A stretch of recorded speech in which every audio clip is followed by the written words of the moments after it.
So, very recently, a very unusual thing happened uh, in reference to what? A very big lottery prize. What am I talking about? And I'll be back in a minute.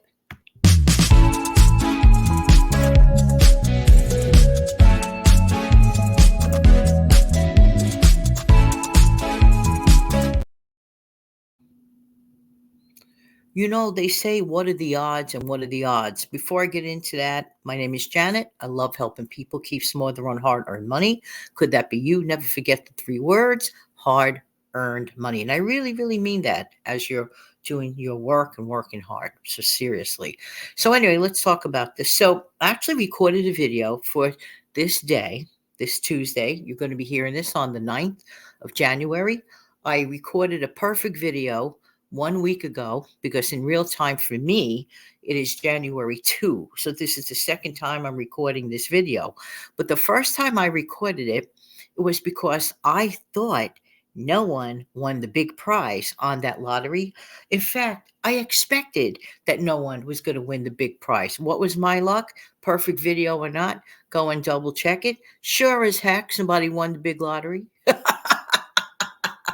So that's like what I mean by what are the odds. In fact, what I was going to talk about, what I did talk about on the perfect video, is that in most cases that is not the case.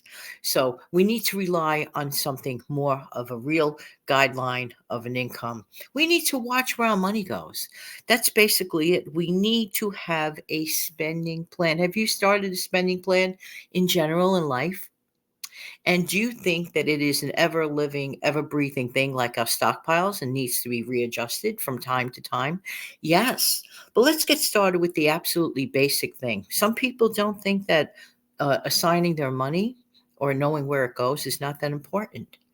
Well, I tend to disagree. I am not a financial expert. I do not give out financial advice. I'm just saying, in my own lifetime, talking about myself, in my lifetime, I like to have that guidepost. I like to know where money is going. Where is it going? I also like to assign my money to the places it's going, and I like it to work for me, not so much me for working for it working for me. But that's totally another show.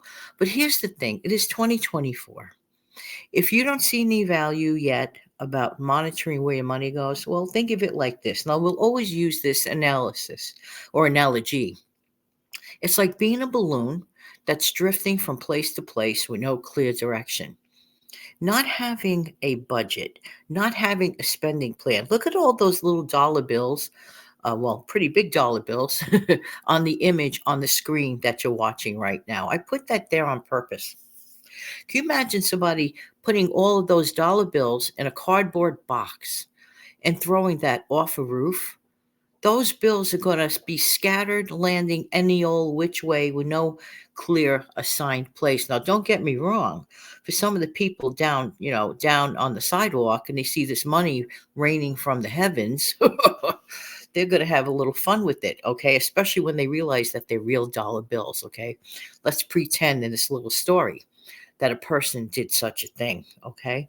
But we can't live that kind of a lifestyle. We can't take every single month, put all of our hard-earned money into this like imaginary cardboard box and then stand on an imaginary roof and just shake it out and, well, wherever it lands, it lands. Or like taking that other example of boiling spaghetti, throwing it against the wall and praying some of it sticks to the wall. No, no, it doesn't work that way. It really, really doesn't. That's why it is of utmost importance. Here's the thing, if you can make it a point during this brand new year of 2024, it's not as complicated as people make it out to be. What is a spending plan? What is a budget? It is a roadmap, it is a guide, it is you knowing where your money goes, it is you knowing where you can make improvements. Now, for those of us who have a budget, who have a spending plan, should we make any changes in our existing plan? Yes, because budgets are ever, I call it ever living and ever breathing. Of course, a budget does not breathe.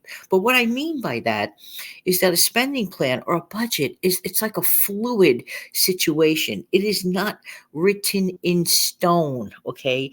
And it needs to remain flexible. Why? Because our incomes and our expenses are flexible and they are ever changing. For example, let's say you examine your current budget and you're not thrilled with it. You want to reallocate some more funds into savings, okay, or investing.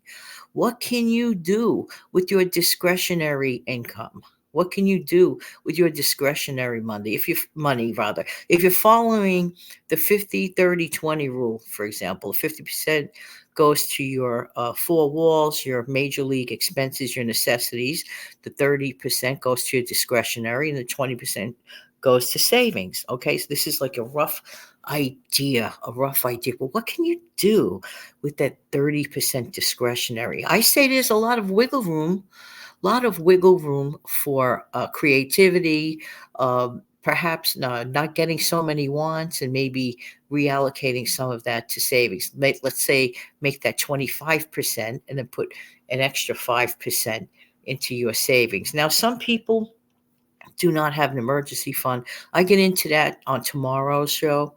I think it is of utmost importance that we do that. I think it's important to have a plan B in life, but I get into that more thoroughly. Again, that's the beauty part of this brand new year. It's like a mental frame of mind of which you can restart and give yourself credit for all the times that you've tried really, really hard. There are so many other videos, so many apps that you can work with. Just look it up.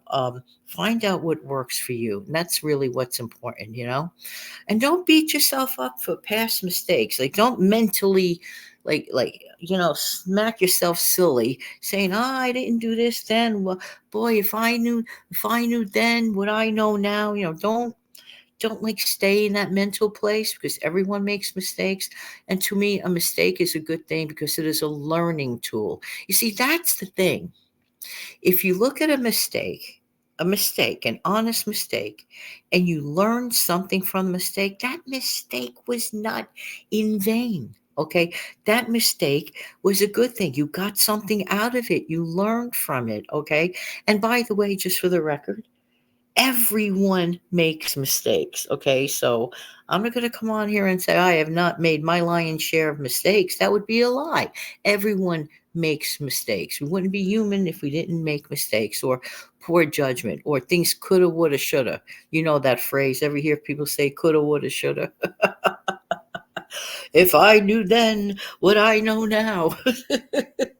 We could go down the whole list of that, but we're not going to dwell on that. We're not going to dwell on past mistakes. We're going to dust ourselves off and start over this brand new year. So, highly recommend, just like we get up, take a shower, brush our teeth, brush our hair, put on fresh, clean clothes. Well, I hope we're doing these things, but just like we do this on a routine basis, so too we should keep a budget as part of our routine. It should just be a regular, normal part of our lives and something that we should check from time to time. We should just do it. So there. All right, everybody, have an amazing, fantastic day. Don't forget to click like, share, and subscribe to this channel. Please check off the like button. Let YouTube know that you like this kind of content. Take good care.